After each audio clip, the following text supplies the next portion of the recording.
Dobré ráno, idem na raňajky, teda asi.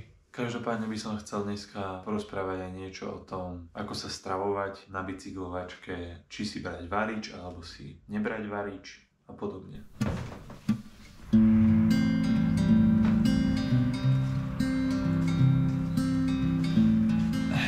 Teta povedala, že raňajky nebudú, ale keďže mi povedala aj, že ubytovanie mám zadarmo, tak mi to naozaj nevadí.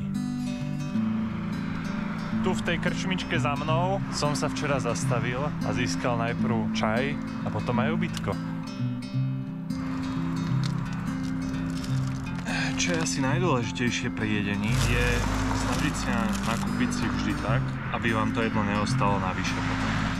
Tým som chcel povedať, že není dobré kupovať si ďalšie jedlo, keď ešte nejaké mám. Snažím sa nekupovať si veci, ktoré by som musel dojedať ešte na tretí deň. Dunaj.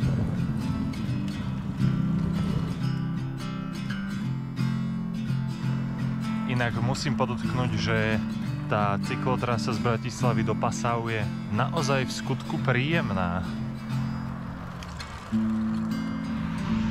No a pokiaľ ide o varič, tak by som doporučoval si skôr na bicyklovačku varič nebrať, pretože keď si chcete doprieť teplé jedlo, tak stačí skočiť hocikam do nejakej reštaurácie alebo do bufetu. Jednak zabijete veľa času s varením samotným, zaberá to aj miesto a váhu, takže za mňa na bicyklovačky varič určite nie.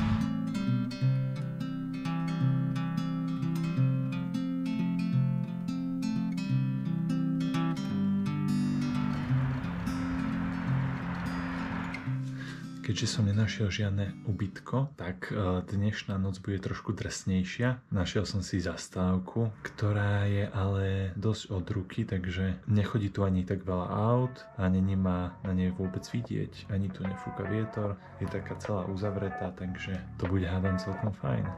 Hlásia -3 stupne mimochodom. Tak, dobrú noc.